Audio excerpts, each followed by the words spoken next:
All right, boys and girls, ladies and gentlemen, people of the world, it's another week, and here we are with Newsshooter Weekly. How are you, Erik?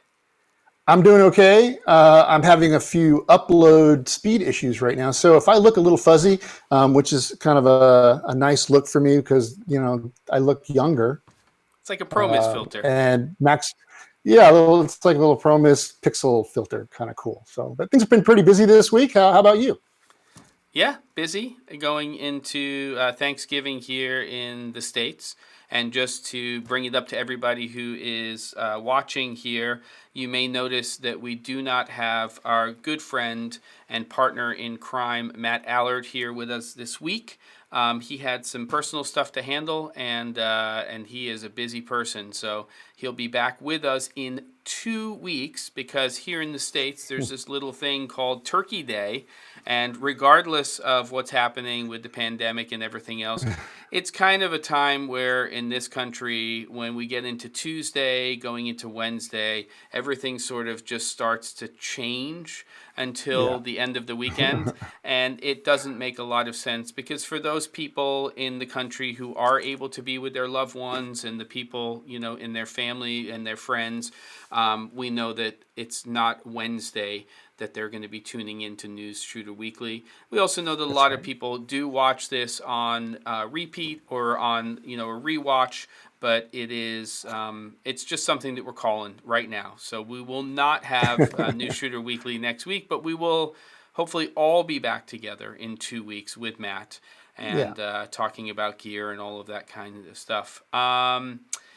Anything happened? Like anything interesting happened with you with production this week? That. Oh, I'm planning a shoot for Friday. It's Toys for Tots. So, Oh, here we cool. go. Yeah, yeah. It'll be outside. We don't shoot indoors right now because of COVID. So we have a lot of rules. Yep. I mean, you really have to convince corporate to get us inside of a building right Yep. now. So we'll be outside. It'll be nice. It's San Diego, so it should be a real horrible 75, 76-degree Ridiculous. day, sunny. It's terrible. Have to use those darn scrims outside, all those things. But it has been a 45 and busy raining here. editing week. Okay. Well, that's good. Yeah.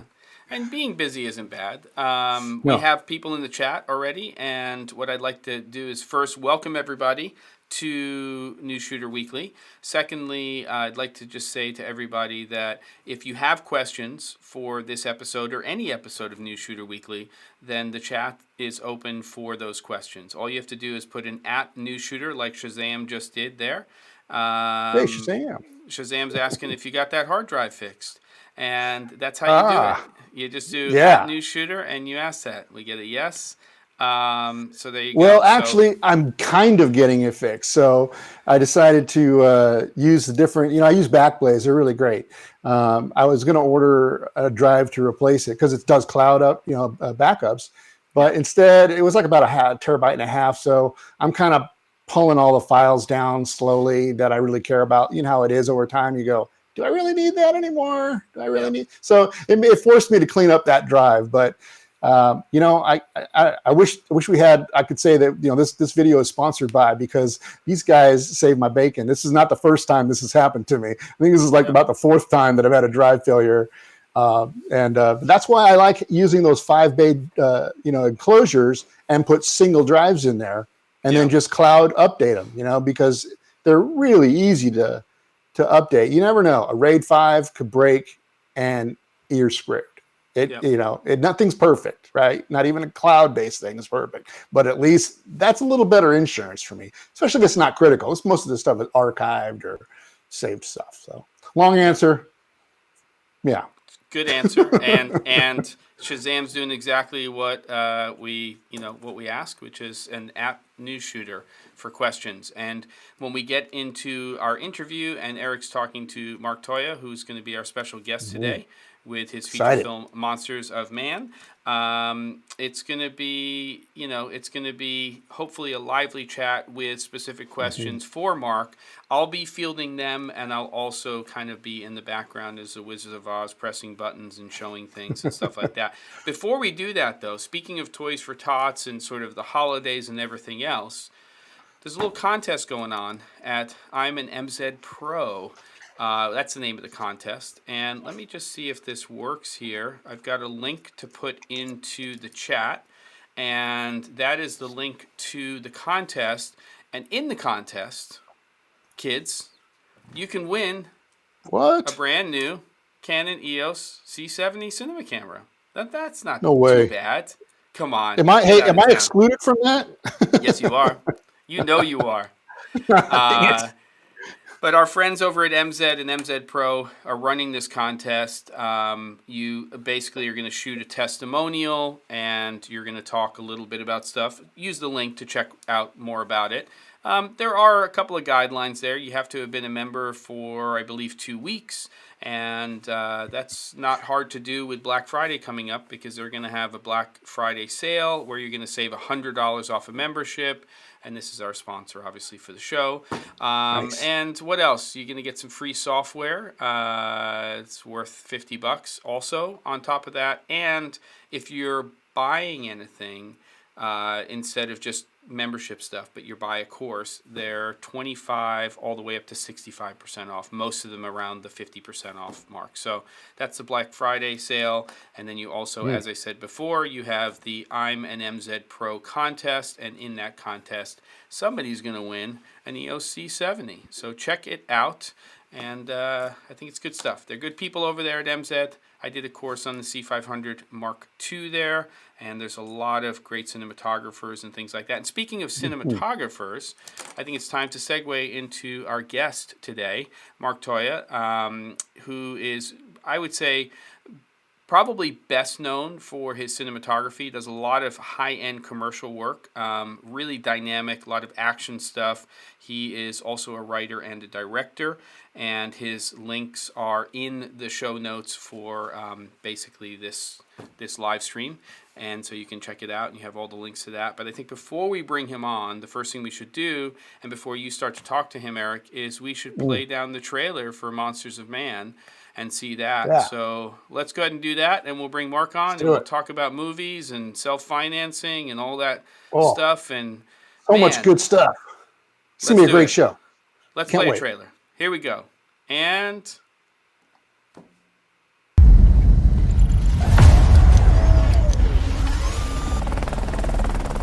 Sir, we've landed. Are we still in all go? We are go. We're dropping a secret team of robots into a country that we're not supposed to be in. It got serious the moment it was thought up. Hey! Sign up! You're all gone, or I'll kill you!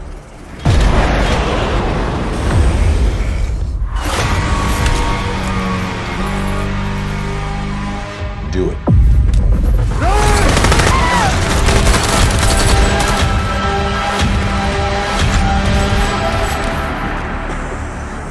These people have seen everything. Take them all down. No witnesses. Oh, shit!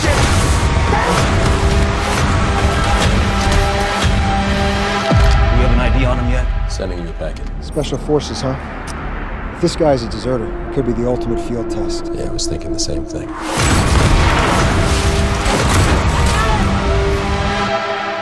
She's a doctor. They're all doctors. They're here on a good cause mission. Come on, man. Okay, you're scaring her. You're scaring me. I'm scared.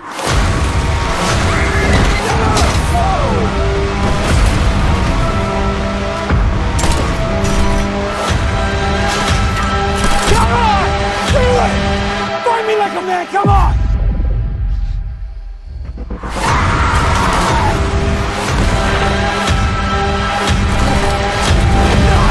You were made by humans to afflict death! We're different! I'm a man, I have life! You're a machine!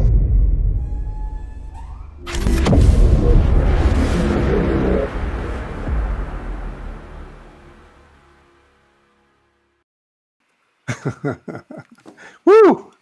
I'm exhausted just from that trailer, Mark. Yeah, she's Mark, pretty intense. That word's been used a lot, intense. Yeah, that's great. Hey, man, thanks a lot for being on the show. First and foremost, Mark, I love your work. I've been watching your stuff for many, many years. You're just a super talented DP, very creative. To me, when I watch your work, they're like mini movies. I mean, I know they're ads, but you're using all of the right tricks and in the trade to make these your productions and your commercial production just look like mini movies. Hey, Mark. No, I've had a lot of practice. I've been doing it for. I've been making ads since the mid '90s. So, and I've shot in all corners of the world many times. So you get to learn lots of little tricks, and you pick up a lot of shortcuts on the way. And I used every one of those shortcuts in our film, obviously, because every shortcut will save you a few $1,000, obviously. Hey, Mark, can you do me a favor? Can you center yourself up a little bit? Because I know he's going to probably switch cameras around, and that way, we can get you all in there. There you go. That looks better. Bingo. Nice. There you go. Thank Bingo. you. Awesome. Well, first and foremost, Mark, talk to me about the script. I mean, this is something that I believe you wrote it. It was your idea. Talk to me about the premise of the film and how you came about to creating it. It is my idea. I'm not going to take the full script writing credit because I'm not a screenplay guy, and it was it's about my fourth script that we've been a part of. But I like to get the idea and the premise and it all blocked out, and I go, well, these are my characters. That's my start. That's my end. That's how it flows. I jumped in with a friend of mine, Jeff Hand, who lives in the States. And he's really great with structure and story, and he sort of glues it all together beautifully for me. And we work on it side by side. So it's technically a dual writership in that sense. He adds things too, like he might see a gleaming hole in there, and that's hence what a good screenplay writer does. They fix those holes. But ultimately, you get to a point where you go, well, the tone of it, the tone of the dialogue and everything, that then becomes quite subjective. You know what I mean? So that's where I sort of start fiddling. But I don't go crazy. Like, I get scripts sent to me from other producers from around the world, and it's got the, draft 37. And you're like, oh my God, they've been at this thing forever, But the reality is I didn't do that. I only went to that third or fourth draft, and I go, well, I'm happy with that because I know it's not falling apart. I know the script is solid. Now it's just going to come down to, I don't care if it's 150 pages or 130 pages. I know everything's there that I need. On the day, the actors are going to bring so much more to the table. And when you're in the edit suite, obviously, that's when movies really take shape. And you can cut scenes out or add them or length or pad them out. But I'd never go into an edit per se empty-handed. I always like to have more than I need. Sounds good. Now, so being your first feature film, this is a whole different pool to jump into. You made a decision to go ahead and self-fund it and pretty much do the whole ball of wax yourself. I mean, wow, that's a huge undertaking, but also you get more control out of that. Talk to me a little bit about that decision, and how did you come to that decision? Because that must have been a tough one. That's kind of like the beginning, right? The funding and getting this to become a reality. It was. We did have some early investors. I had one. The reason, okay, I'll have to go back one step. Sorry. I was in a van in the back of Vietnam doing a commercial over there, and one of the producers there, he goes, "Can we do a movie together?" Because he loves making movies. And I said, yeah. He goes, well, what genre do you like? I said, I like all genres. Right? I'm not a fan of any genre. I'm just into good quality movies. And he goes, I've got this idea about a treasure hunt. And I go, oh, that's cool. And he started pitching me his idea. I said, well, I don't know. I said, I think it's whatever we create has to be, if you're going to make a movie, let's make it at least commercial, at least have something, explosions, or I don't know, something that's got commercial bums on the seats appeal, and it's global. I don't think you can do a little movie this day and age and hope that it doesn't get global reach. You know what I mean? I mean, and you can't talk about the movie Parasite because that was an anomaly backed by momentum and fanfare and all that sort of stuff. So you can't look at movies that are anomalies in a sense. You got to look at the real world. Anyway, we started bashing ideas around, and then I don't know why, but somehow I came in. I thought about a robot movie, and he was in, and it was all good. But then he came across a little bit of he was moving companies and stuff, and he realized he couldn't help me out, which is fine. It didn't matter. We were still good mates. And then we had other people wanting to come in and put money in, but then they were going, "Oh, you got a spelling mistake in page 14." Things like that. I went, "Oh my goodness, that's painful already, right?" Right. Who cares about the spelling in a script? I mean, no one sees the script. No one's going to care if there's a comma or a spelling mistake. But anyway, things like that. I just thought, and the more we were bringing people in, the 1,000 more phone calls started. It became all very time consuming and annoying. And I just thought, well, and then my wife, she's always been very supportive of my career. She's gone, well, why do you even need investors? Just you do your way of making big for small, figure out how to do it yourself, and we'll pay for it. Let's just pay for it ourselves. And we did. So we sort of turned an original spreadsheet, which was around like $10, $12 million, and we brought it down to like under a couple of $1 million. But we didn't compromise anything in any area. Like, it was really just clever ways of doing it, minimize crew, all that sort of stuff. And instead of building sets and everything, we went to Cambodia and we literally shot it in real villages and the real Golden Triangle, in real streets and real explosions, real everything. So actually the movie became probably better for it, and it was cheaper. So go figure. And you said it was roughly about $2 million, you said? It cost me a little bit under $2 million. Yeah. Wow. I mean, I know that's a lot of money, but for a feature film, that's actually pretty darn good. Well, when you do finally get to see it, and if you've been in the movie game yourself, obviously, you know what movies cost. You'll start doing some serious equations and what you're seeing on screen, and you go, okay, this, because the post alone on this was probably more than that, and more than the movie. And that's probably why I'm getting a lot of scripts being sent to me currently from around the world, because producers that have seen the movie now have all gone, oh my God, look what you did with that amount. They don't even know. A lot of these big guys don't even know how to do a movie with that amount, So they're going, well, if you can value add to that level to our film, we're going to be like rock stars. So there's a lot of interest in the way we did it, obviously. And anyway, I'm very thankful. It's a good calling card. Even if the movie ends up a flop and doesn't make many money, I've got so many movie scripts coming in now that it'll probably easily, pick up the cost of the film. So in a way, doing a movie is good as a calling card, I suppose.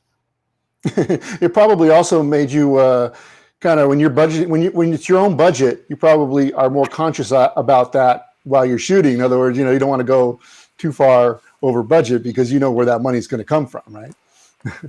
Yeah. Look, Mark, I've always been a bit of a responsible. Oops, sorry. Yeah. No. I just wanted to ask you just to clarify something, because you had said that it was under $2 million. Was that for production, and then post was more? Because you said, or was it for total? Yeah, no, it's total. Yeah. Amazing. Okay, Wow. Sorry. I just wanted to clarify that. And so I'll let you continue about the the costs and stuff. I wanted to clarify that. I apologize. Go ahead. Yeah. Sorry, I lost my train of thought. Yep. So anyway, that's what we did, and sorry. Yeah. Look, because I'm technically a producer anyway, because I've been, like I said, we've been producing commercials through our company for the last 25 years. I've always been a little bit, because at this day and age, you got to try and make money off whatever you create, right? You can't work for free this day and age. So, and with budgets that back in the early 90s, they were massive. We were doing commercials for $5, $6 million, $2 million. There was always over $1 million. And then each recession happens, and next thing, the million turns to 500. Then the next recession, 500 turns to 250.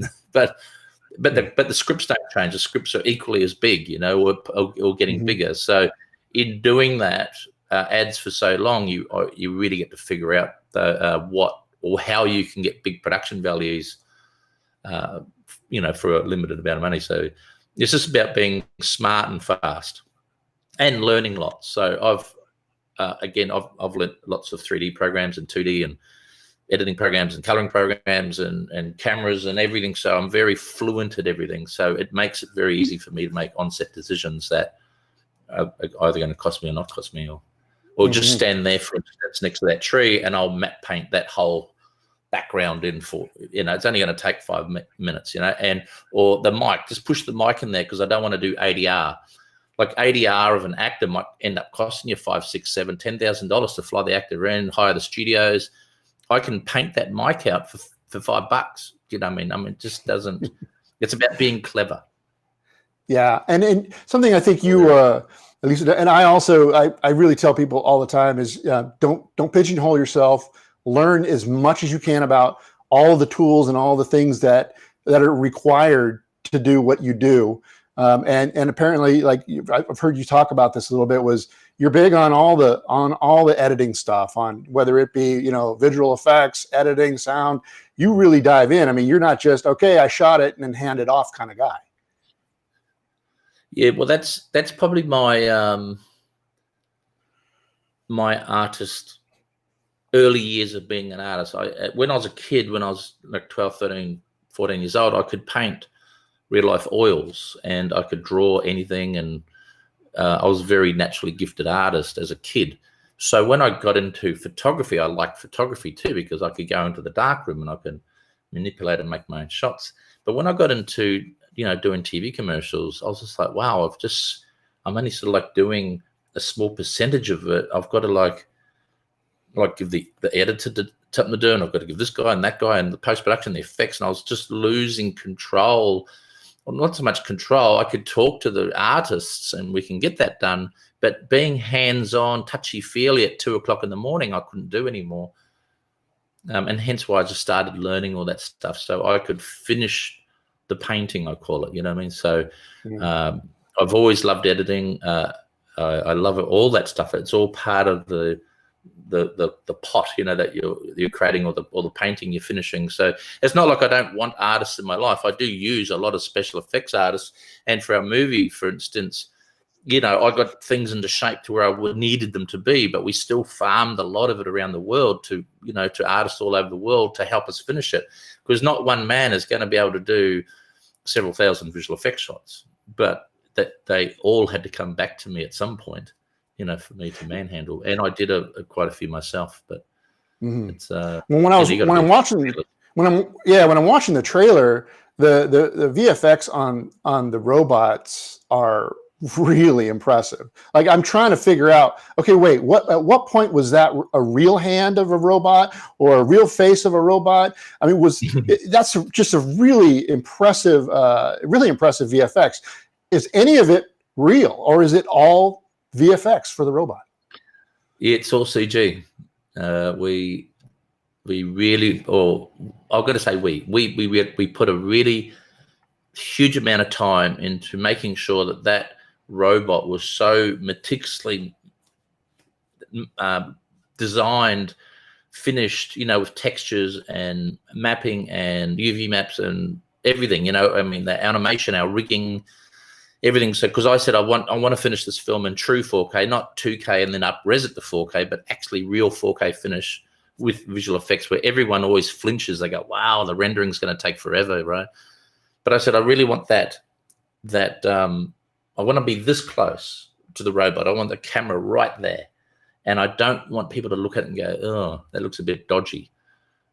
So I thought, I couldn't afford a big giant movie star in my film, So I thought, well, my robots are my stars, my big stars. They are my draw cards. Let's make sure they are just spot on, and let's not hide or muck around there. Well, let's just get these things looking perfect. And we did. And the robots are a really big part of the story. I mean, they're really I haven't seen the whole film, but you could really tell that they're an integral visual aspect of the film.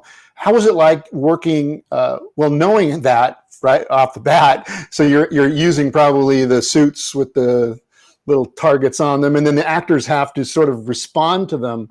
I don't know. To me, I would be scared to death knowing that there's so much put on having these robots just look phenomenal. Yeah.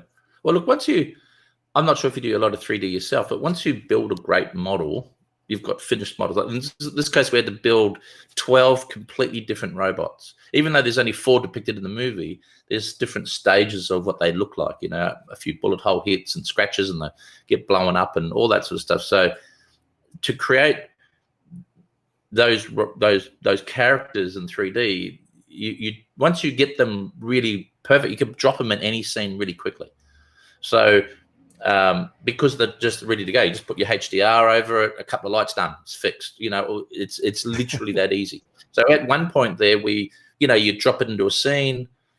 For instance, let's just have a little picture back here, like that one there, for instance. That probably took us, I don't know, maybe an hour or two to render out in 4K using Redshift, and it probably took 5 minutes to comp it, because the way we finished the model, we didn't do layer-based, a bunch of layers out to give to the compositor. We just made sure that we get an EXR of a finished 3D model perfect. It gets dropped into the comp. We just match grade, blacks and whites, noise, everything, and we just match it perfectly done. Next, because we had hundreds of shots to do. And when you look at it, it's flawless. Like it's up close. You know, I've sent you guys a whole bunch of high-resolution stills. There's some it's top shelf, like, and I didn't want to. That's one area I didn't want to muck around in. I wanted to make sure that they were top level. So I have a question from the chat for you, Mark, which is Benjamin says he knows you're a big supporter of red cameras and was interested in which one or ones did you go with for this particular film. Well, because we shot this film quite a few years ago, we ended up with 3 dragons, 6K dragons, and Jared sent us the first helium, obviously, and he said try that out, and we ran that as a camera as well, which saved our bacon. We got into some cave scenes which were really quite dark, and we just thought, well, I wish I had 3 more of those. But yeah, we like I said, it was 4 cameras that we shot with, and 3 were dragons. Yes. Were you shooting single camera, or are you doing 2 camera during production? Were you mostly single camera? So 4 at a time? Yeah, all the time, almost every shot. If I could run 5 or 6, I would. I mean, I'm a big fan of letting actors breathe. You know what I mean? Because even though everyone might think I'm a DP, my commitment is directing. I just DP my own work. I don't DOP for anyone else. I just shoot my own work because I'm an ex-photographer, right? So shooting for me is very second nature. So I don't really worry about filming. I'm good to go. But from a directing point of view, I'm really into actor performances, because that's what's going to ruin you in a movie. You know, if you can't get the right emotion or pain or happiness or laughter from that actor, it just all falls apart. So so having multiple cameras from my perspective, and this is something I've learned over the years, setting up and blocking a scene to where your actors are allowed to breathe. They perform like they're in a theatrical environment, or they perform for real. We pull the cameras back. We always do the wides and mediums first, and we just let the scene unfold. And then after that, I go, well, that's great. And I don't really care about them fluffing their lines up. I said, just gather up like you're in a theater, in a theatrical role, and just get back where you need to be. It doesn't matter if you fumble, because that little fumble might be amazing. It might be them tripping over their own tongue. It might be them having to rethink about what they just said. You know, things like that. Those little accidents become very good for your movie. And then we jump in tight and we do it all over again. But everyone's got everyone's got a single on them, or over the shoulders, or dirty.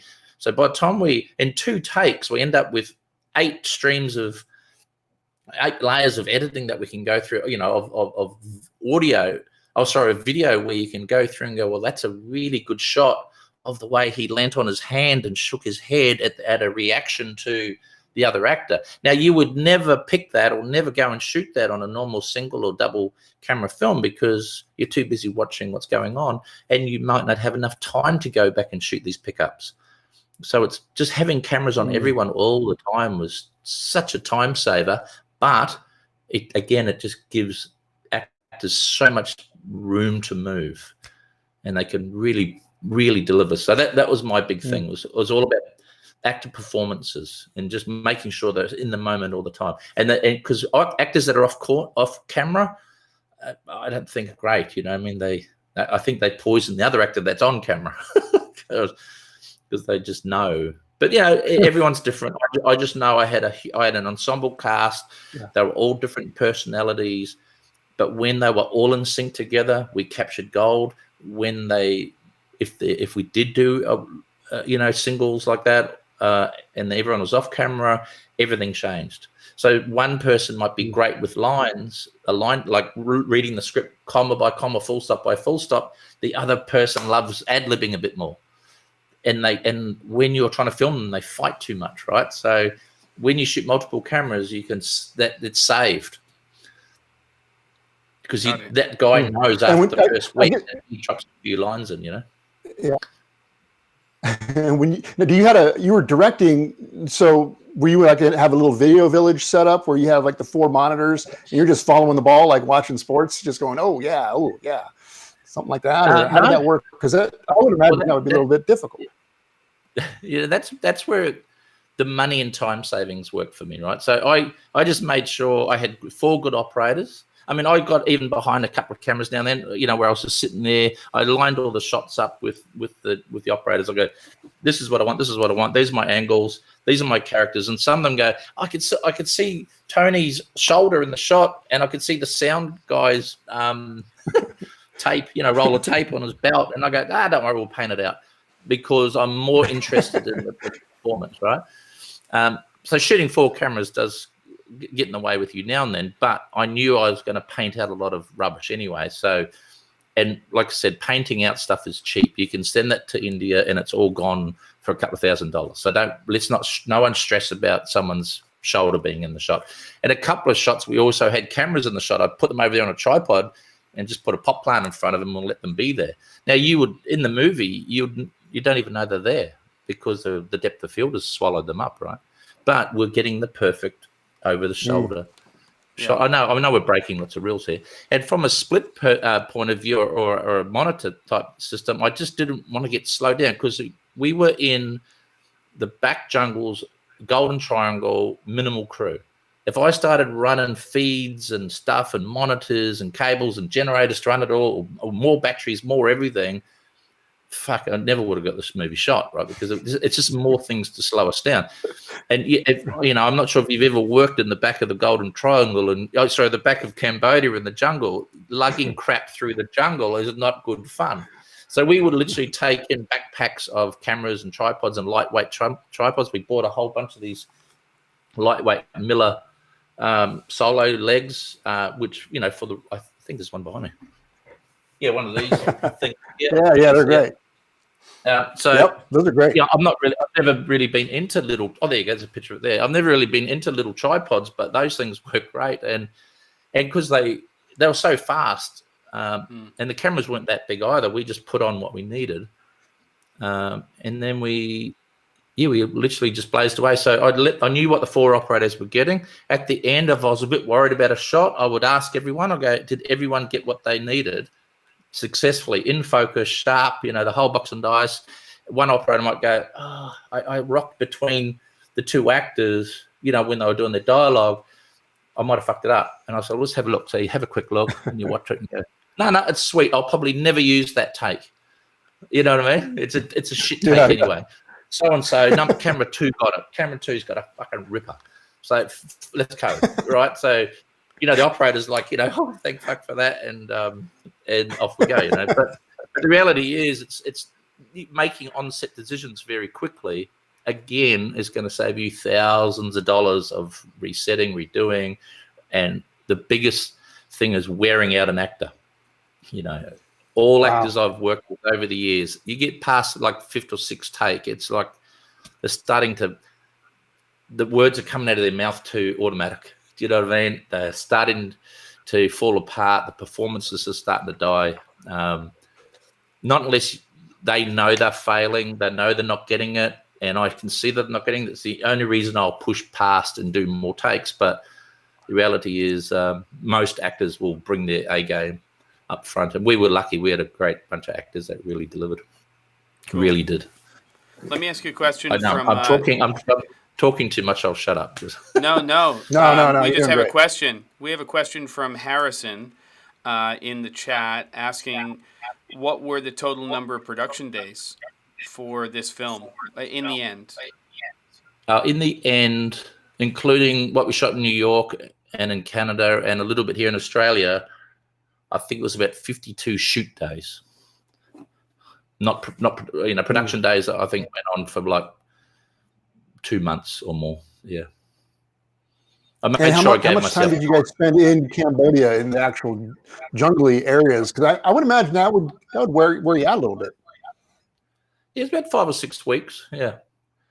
And look, it was hot and humid because you are, literally in a jungle near the equator. So it's obviously going to be hot. But the reality is I didn't want to push myself mentally either or physically. I just thought, well, let's just wake up in the morning, go to shoot, come back, wrap at 4 or 5 in the afternoon and go home and have a beer each day. So we made sure we kept everything very casual. I didn't care that we shot extra days. I didn't care that we shot extra scenes.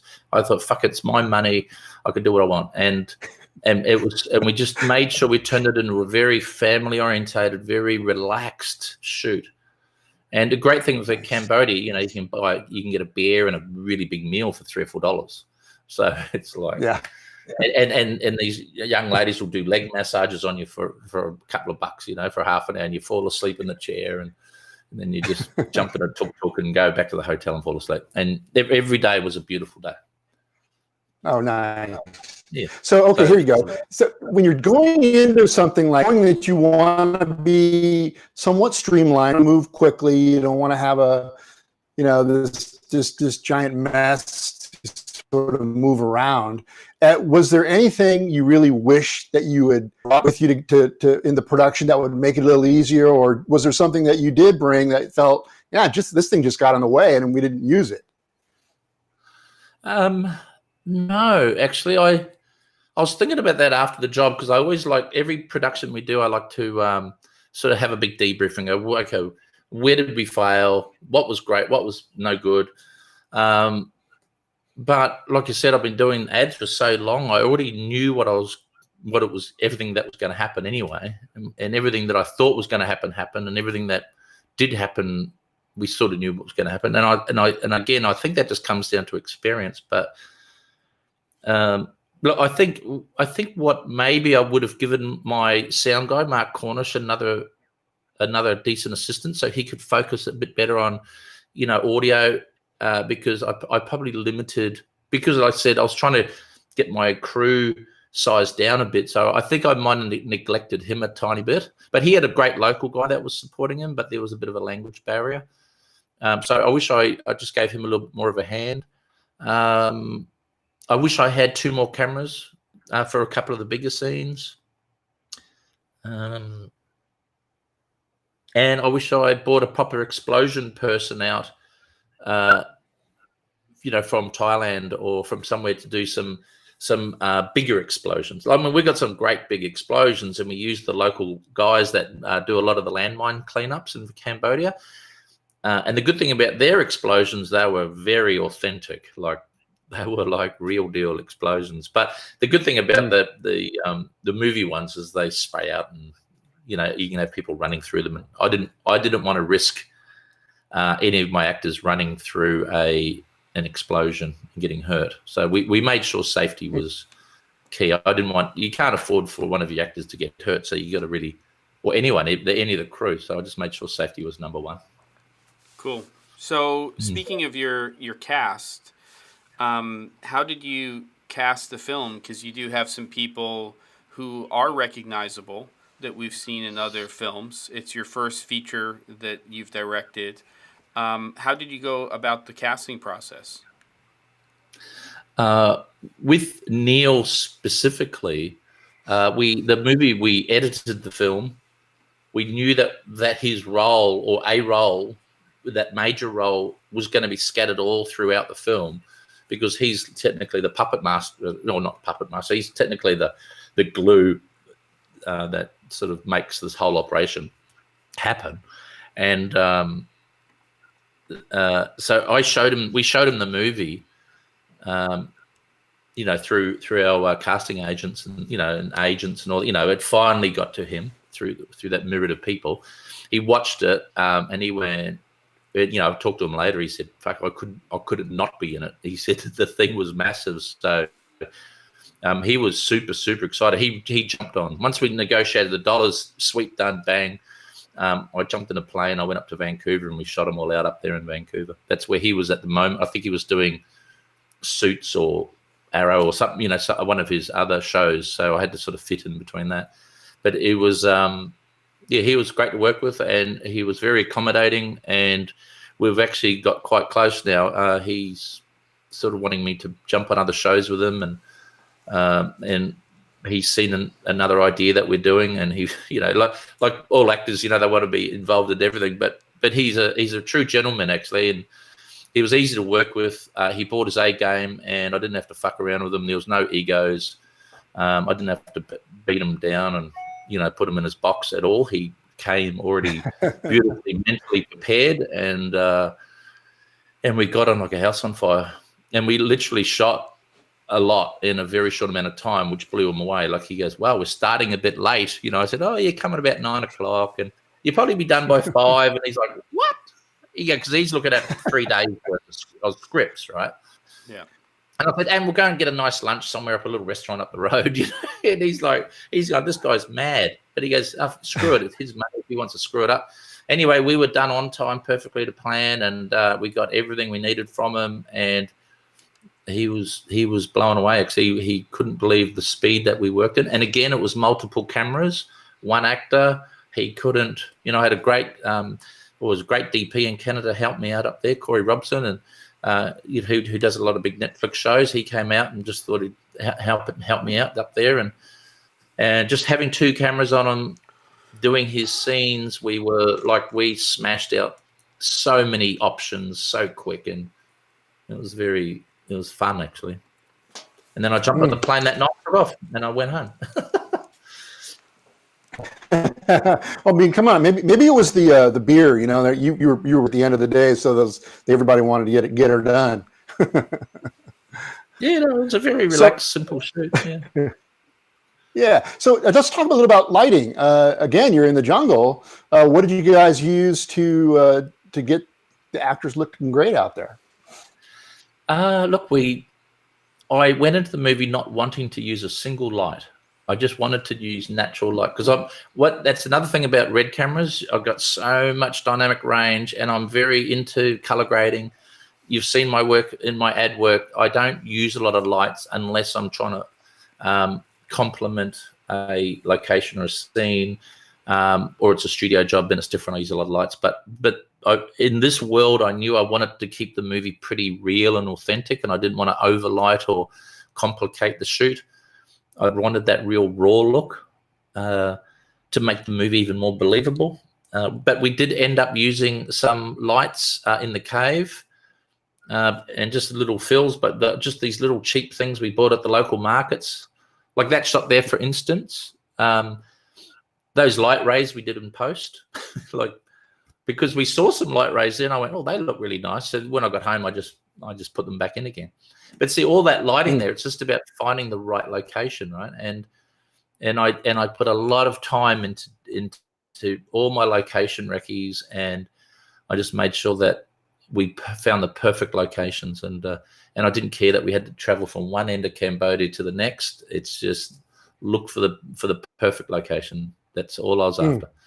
And then it doesn't matter. You don't need lights. It just shit happens.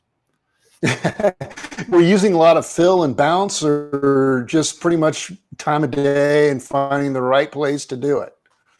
yeah, just found the right ways to do it. Yeah, it was all sweet.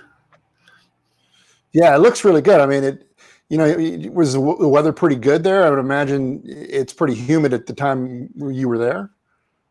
Yeah, look, at like any location over 4 or 5 weeks, you're going to get a whole bunch of different weather conditions. And yeah, the thing in Cambodia, there's a whole heap of really hot cells that would come through. So you'd literally be filming and you'd watch the whole crew like melt for a couple of minutes, and then it would go away. It was like these big wafts of humidity would roll through set, and then it would rain for a little bit, and then it was all good. It was all fun. There was no mucking around. Yeah, being that this is a very kind of an intense film, you didn't really have to have makeup artists add intention looking kind of like moisture on the actors. They were probably pretty much in the environment there. Yeah, they are. And I told them too, I said, look, at the end of each day, I said, purely because I'm a continuity nut, I said, just peel your clothes off, put them on the end of your bed, and in the morning, put them back on again, because I don't want to be sitting there trying to redress your wardrobe to what it was yesterday or the day before or the week before, And we tried to shoot in sequence as well. So, yeah, watching their clothes deteriorate through the movie, it's literally legit, because it's their real sweat, their real dirt. All the actors were running around, jumping in holes and caves and mud and running for their lives, right? So it's wow. That again, it was so good for their performance, because they were really doing it. It was amazing. Like this one particular scene in a village, I think this is still in there, where this big militia come in, like these the guys that make all the the drugs up in the village, there's villages, and I sort of keep them separate a bit. I didn't want our actors, our American actors, the guys from America, to really know about this militia group that were going to come in, and then. So I wanted to film it for real, this real interaction. So these guys came in. Yeah, these guys here came into the scene with guns and everything. The actors weren't really prepared for it, but they knew what was about to happen, but they weren't really mentally prepared. And they had real guns with real strangers from people out of the forest in their face. And we filmed the bloody scene. And I remember when I called cut, 2 of the actors melted down and went, "Holy fuck," pardon me. They were like, "That was so real."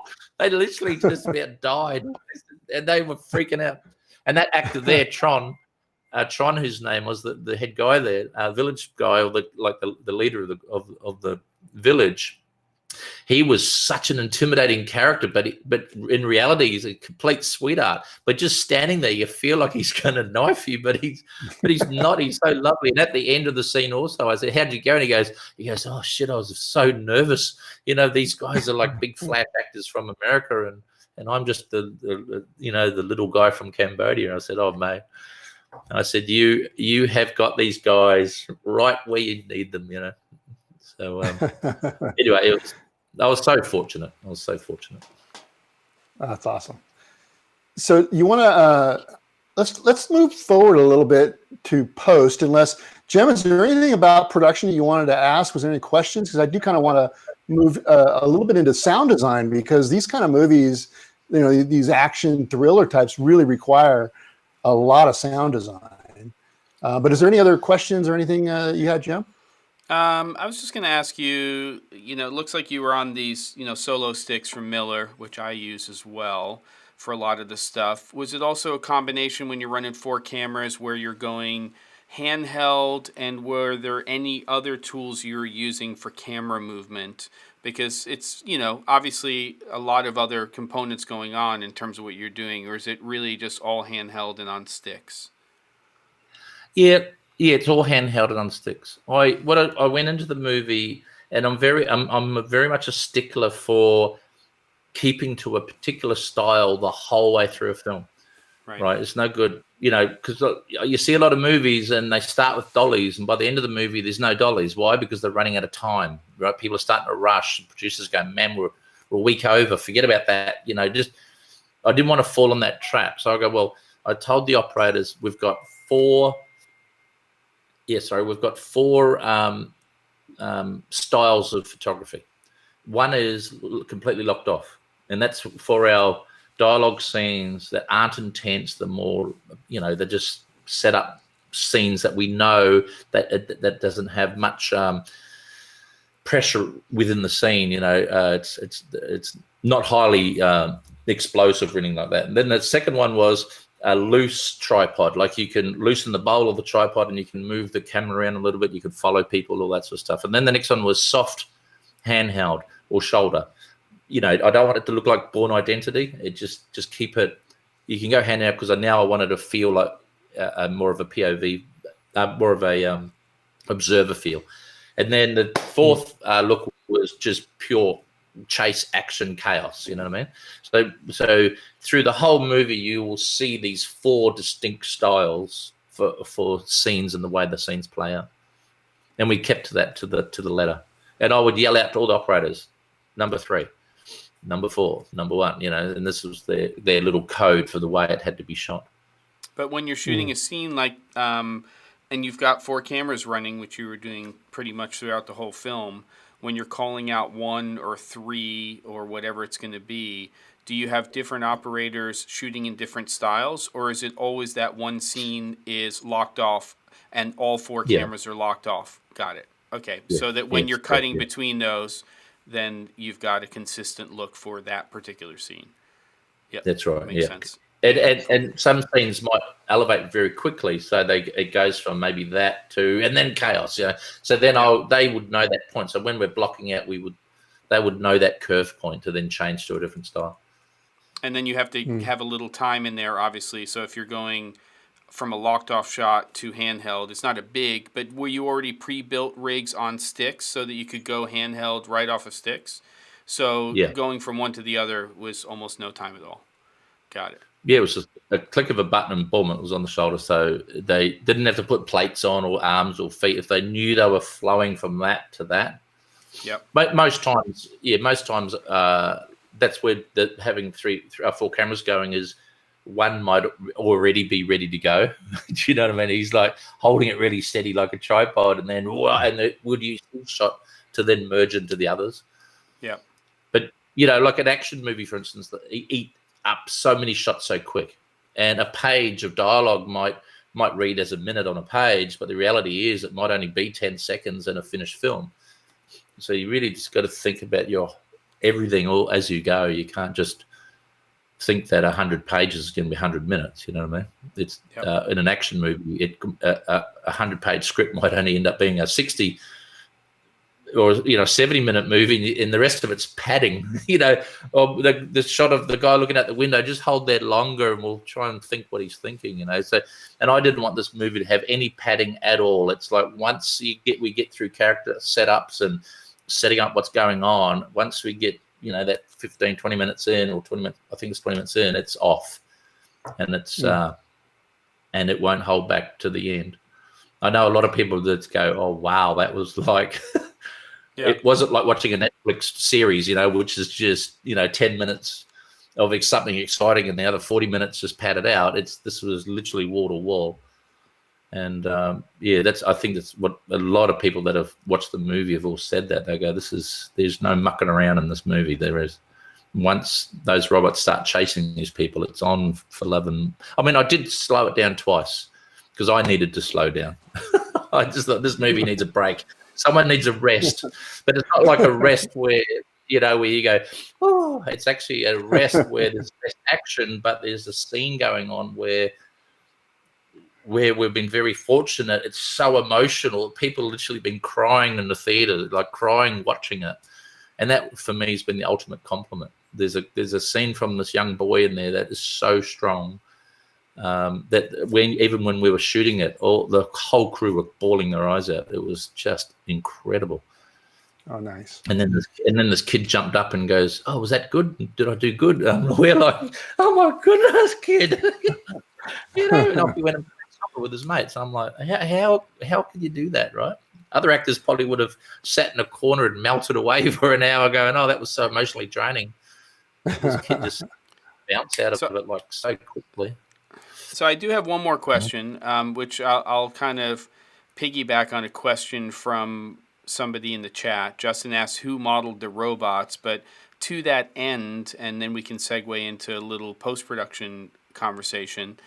When you're doing CG only, exclusively for these robots, and you are putting a lot of attention as a director on performance, how did you handle that in production? Because obviously there's a lot of interaction between the actors and these robots. So what did you do?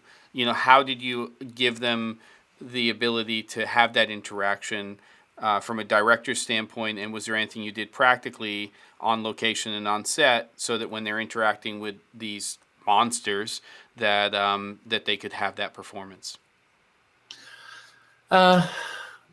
Look, that was probably the hard bit for the actors, was talking to a guy with a blue lycra, with a $20 lycra suit on with little dots all over him. Yep. Other than that, from that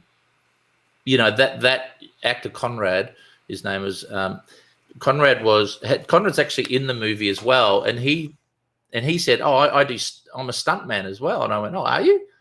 I said, "Well, do you want to hang around and be a robot?"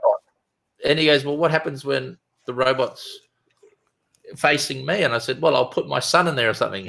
You could talk, you could react to my kid or something, But the reality thing was, he stayed around and he was the perfect robot for us. He came knowing that he was going to be the robot, so he practiced about how rigid and stiff a robot would be, and he spoke to the other actors like that, and he moved and reacted with the actors like that. He was very rough with the other actors, and on purpose. They knew what was coming. But who was that? Hang on. So robots calling. Yeah, I'll quickly say, don't call. I'm just on a call. I'll have to do this, otherwise she'll keep calling me. And we've all been there, Mark. It's a live stream. Oh, you guys, and we know you guys are professional podcasters. I'm a newbie. That's. I would say that we're all figuring it out. It's the Wild West, and every week is a challenge. So, and we all have partners and spouses and all of that stuff too. So we're right there with you. Oh yeah, we don't take it too seriously. Well, my kids are all grown up now. I don't have them running around the office. Yeah, exactly. So anyway, look, the shorts to give it was our actor. There was an actor there always reacting with the talent. Painting out the actor, we gave hundreds of shots to a really cool team in Vietnam that painted out most of the backgrounds. I painted out a lot of backgrounds as well, just to swap out the actor with the robot.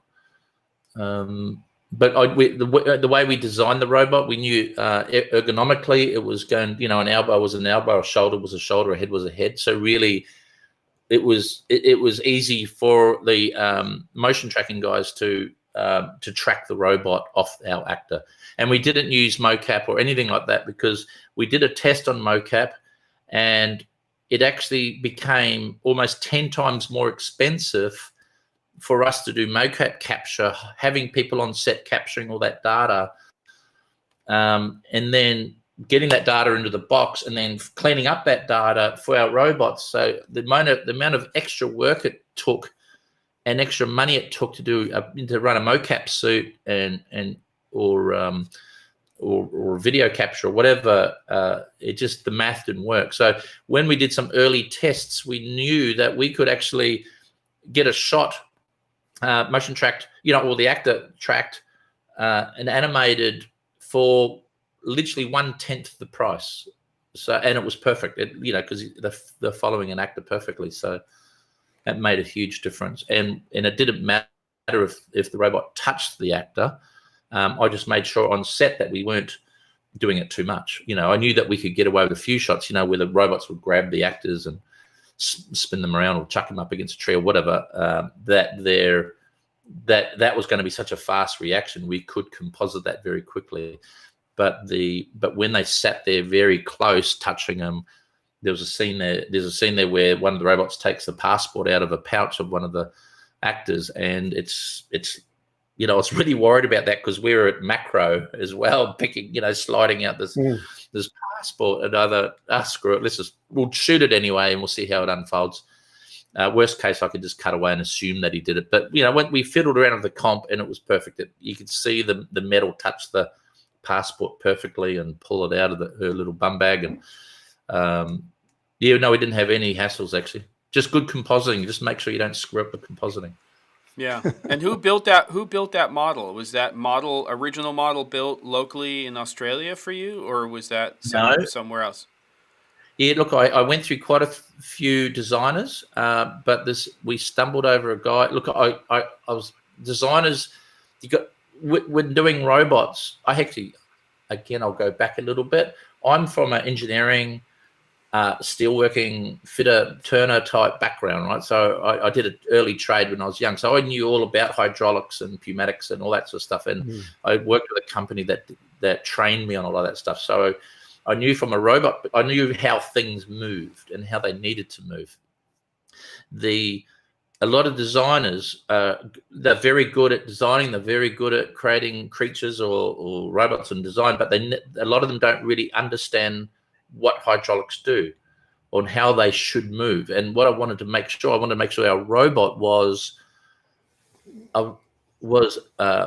correct in every way, like when with how hydraulics move and how they should move, because nothing's worse like a robot. If a robot moves his arm this way, you're going to have a lot of clashing of metal, or his arm comes in to there, the forearm's going to clash with the bicep of the robot, and the same with the legs and everything, and necks and chins.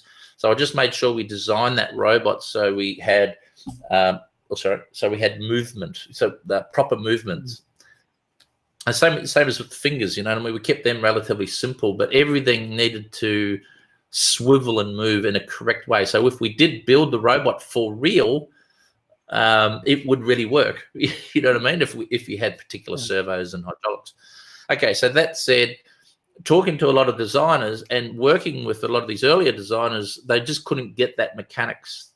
They could make it look pretty, but they couldn't get the mechanics working. Just their brains didn't compute from that side of things, which was sad because there's a couple of guys that were really amazing designers. But what I did, I stumbled over a guy, Edwin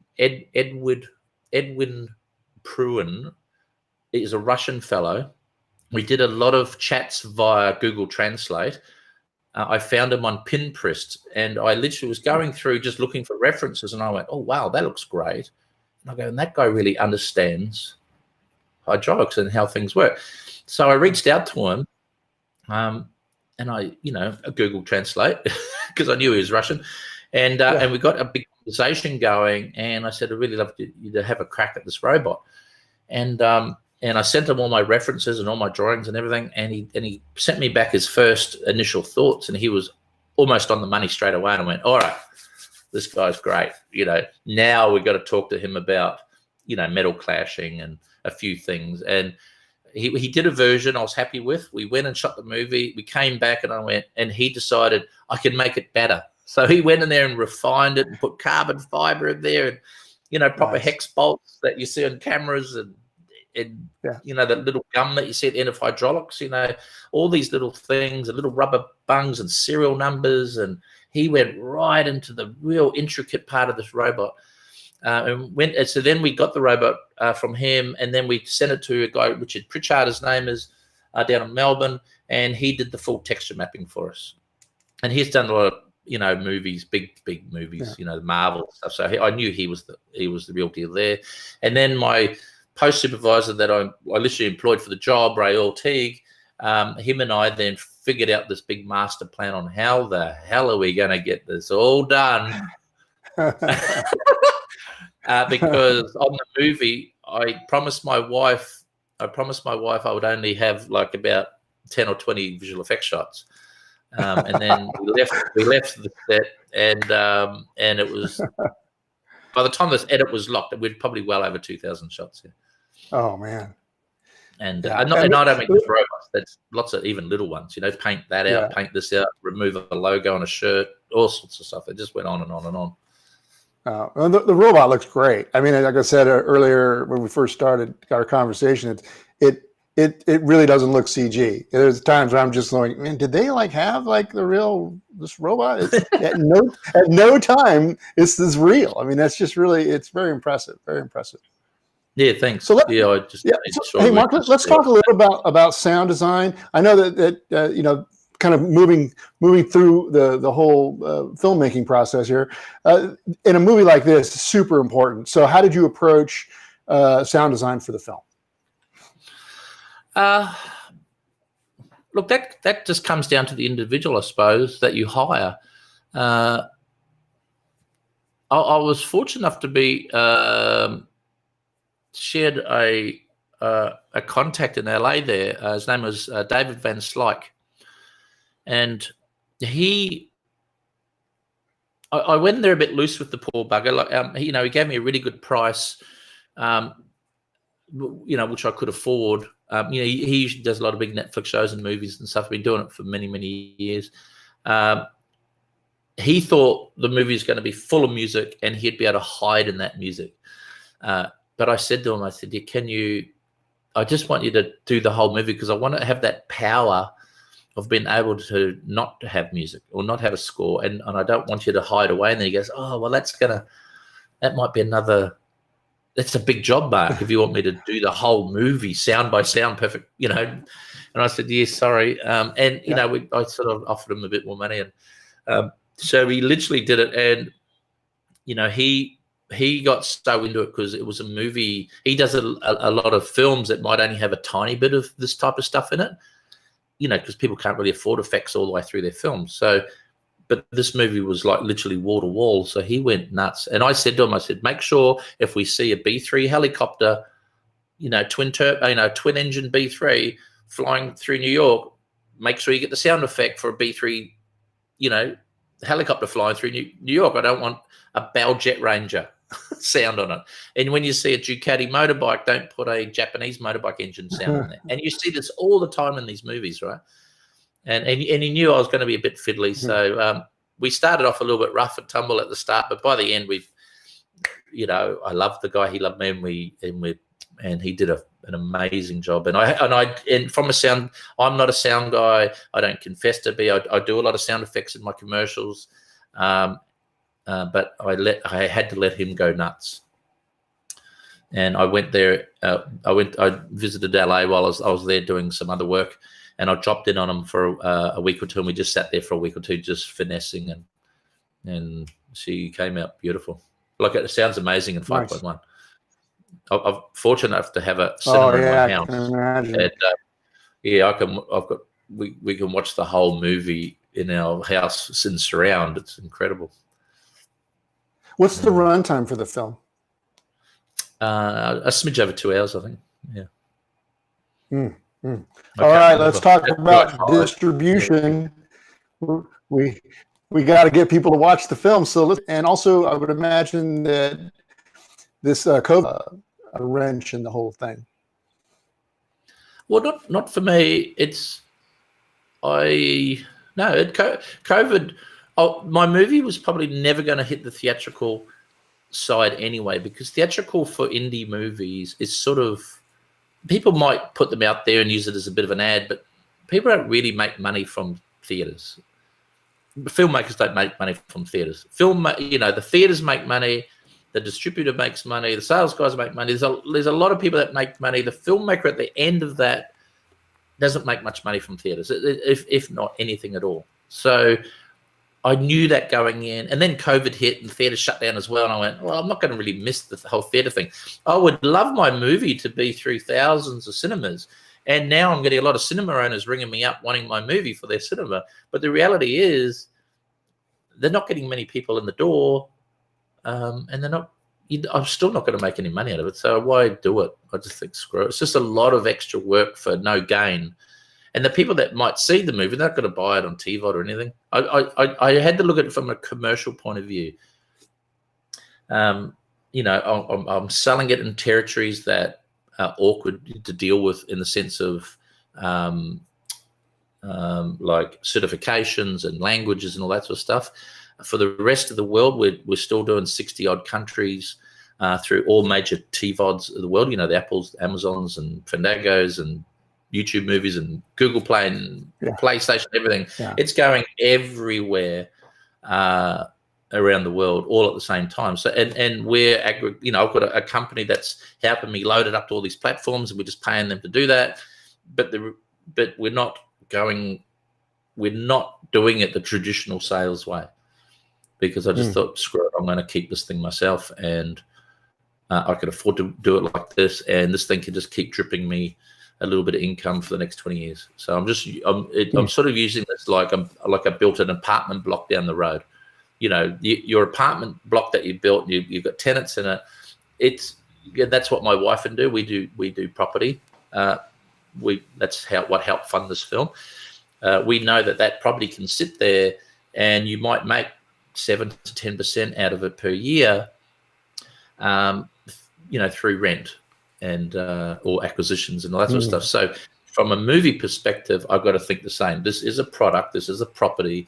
We are putting it on a shelf, the same as an apartment, you know, or a house or whatever, and it's going to slowly drip feed. There might be a spike at the start, but it will give me income through DVD sales, through everything around the world for the next 20, 30 years.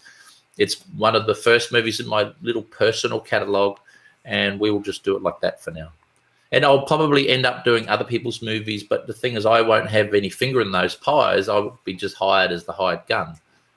And we've had some very big studios call, you know, with like $100 million movies to go and make them, and I'm quite happy to play and do these movies with them. But I'm not going to get involved in the way they sell their movie, how they fund their movie. That's their beast. I'll come in completely focused on doing a great job for them, and, you know, take my little paycheck and walk off.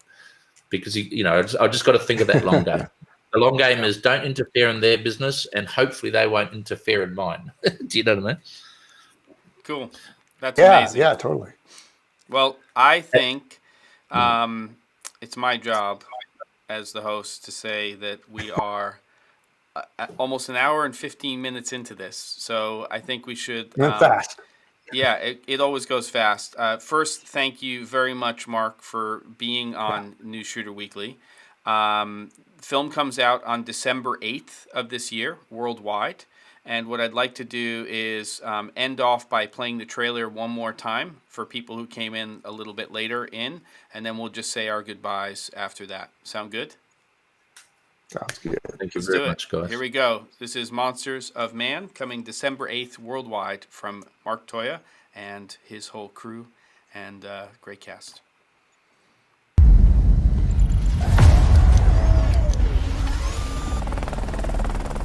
Sir, we've landed. Are we still in all go? We are go. We're dropping a secret team of robots into a country that we're not supposed to be in. It got serious the moment was thought up. Hey! Stand up!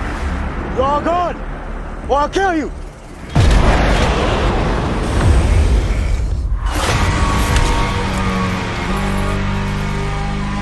Do it.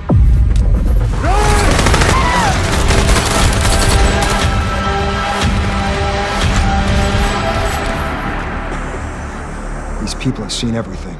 Take them all down. No witnesses. Oh, shit!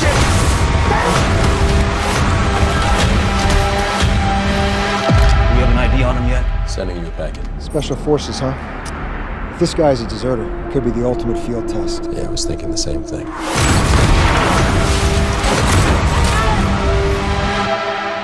She's a doctor. They're all doctors. They're here on a good cause mission. Come on, man. Okay, you're scaring her. You're scaring me. I'm scared.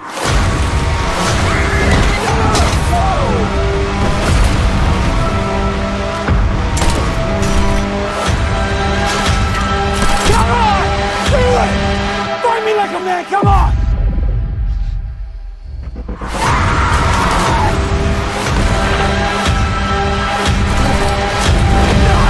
You were made by humans to afflict death! We're different! I'm a man, I have life! You're a machine!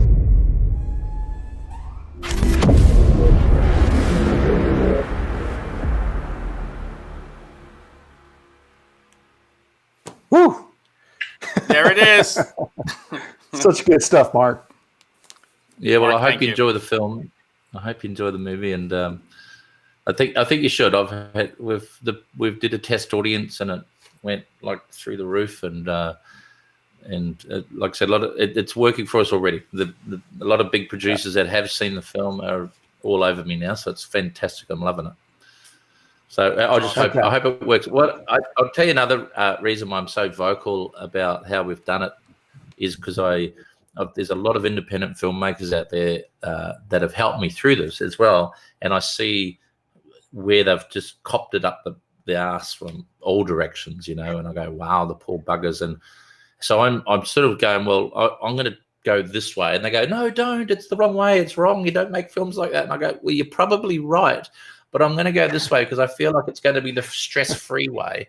And so far it's been stress-free, and now and a lot of producers going, well, you're not going to make any money like this. And I go, well, the thing is, the way I look at movies are, if you give it to someone else to sell, the movie will probably make quite a bit of money, but you won't see much of it.